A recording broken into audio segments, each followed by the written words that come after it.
নমস্কার। আমাদের পূর্ববর্তী পর্বে আমরা আলোচনা করেছি ঠাকুরের চিকিৎসক কবিরাজ গঙ্গাপ্রসাদ সেনের কথা।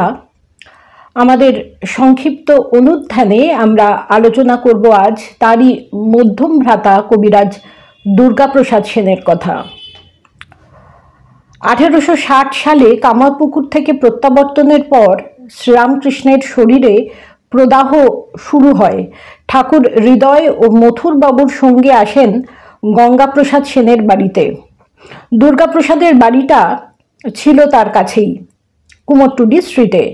ওই সময় দুর্গাপ্রসাদ ঠাকুরের শারীরিক গাত্রদাহের কথা শুনে বলেছিলেন, এ সাধারণ ব্যাধি নয়, যোগজ ব্যাধি। ঠাকুরের গাত্রদাহের আসল কারণটি দুর্গাপ্রসাদ ধরতে পেরেছিলেন। এ প্রসঙ্গে লীলা প্রসঙ্গকার লিখেছেন, হৃদয়ের নিকট শুনিয়াছি মথুর বাবুর নির্দেশে কলিকাতার সুপ্রসিদ্ধ কবিরাজ গঙ্গাপ্রসাদ ঠাকুরের বায়ু, প্রকোপ, অনিদ্রা প্রভৃতি রোগের উপশমের জন্যে নানা প্রকার ঔষধ ও তৈল ব্যবহারের ব্যবস্থা করিয়াছিলেন। চিকিৎসায় আশু ফল না পাইলেও হৃদয় নিরাশ না হইয়া মধ্যে মধ্যে ঠাকুরকে সঙ্গে লইয়া কবিরাজের ভবনে উপস্থিত হইত। ঠাকুর বলিতেন, একদিন ঐরূপে গঙ্গাপ্রসাদের ভবনে উপস্থিত হইলে তিনি চিকিৎসায় আশানুরূপ ফল হইতেছে না দেখিয়া চিন্তিত হইলেন এবং বিশেষ রূপে পরীক্ষাপূর্বক নূতন ব্যবস্থা করিতে লাগিলেন। পূর্ববঙ্গীয় অন্য একজন বৈদ্য তথায় উপস্থিত ছিলেন।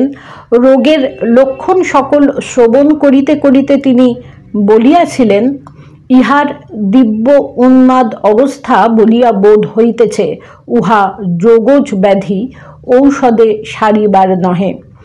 এই দ্বিতীয় বৈদ্যই হচ্ছেন দুর্গাপ্রসাদ। ঠাকুরের দ্বিতীয় দিব্যোন্মাদ অবস্থার সময় তাকে নিয়ে যাওয়া হয়েছিল গঙ্গাপ্রসাদের বাড়িতে।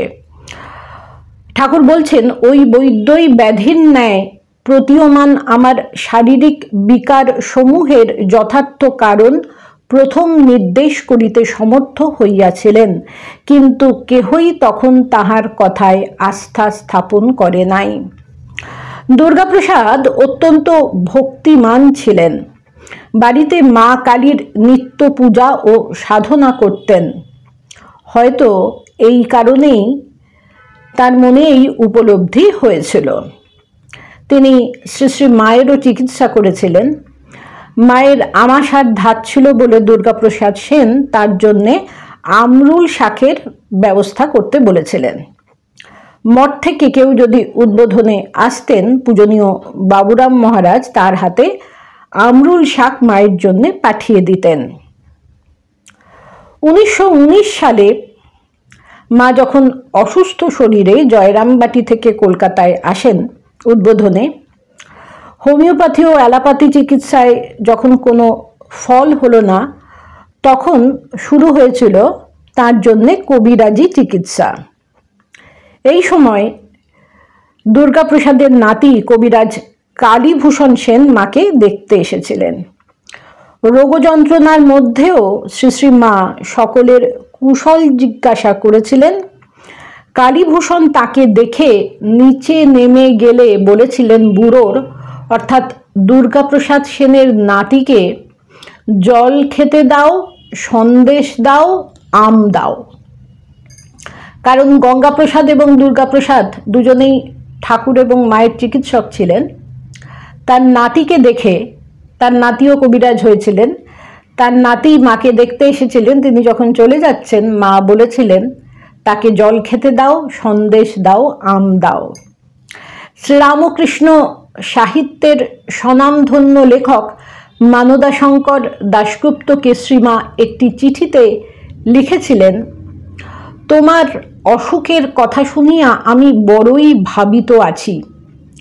তুমি ইচ্ছা করিলে দুর্গাপ্রসাদ সেনের নিকট হইতে ওই রোগের জন্যে ঔষধ নিয়া খাইতে পারো, কারণ তাহার ঔষধের দ্বারা শ্রীমতী রাধু ভালো হইয়াছে।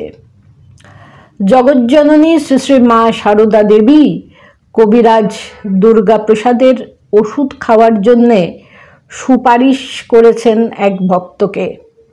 সত্যি ধন্য কবিরাজ দুর্গাপ্রসাদ সেন। নমস্কার।